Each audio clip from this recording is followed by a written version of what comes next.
Children at the age of 6 should be getting up to 12 hours of sleep, but most importantly, no less than 9 hours per night. A good night ritual before going to bed is very much advised, as it will relax your child and help them to have more self-esteem thanks to the bonding. A good and relaxed sleep is very much needed for your child's health and happiness.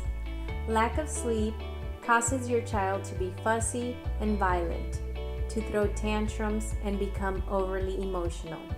It can cause hyperactivity and poor performance in school. Caffeine intake and watching too much TV before going to bed may also mess with their sleep, and they won't properly rest throughout the night. Reading before going to sleep is a good way to end the day and to send them off to sweet dreams land.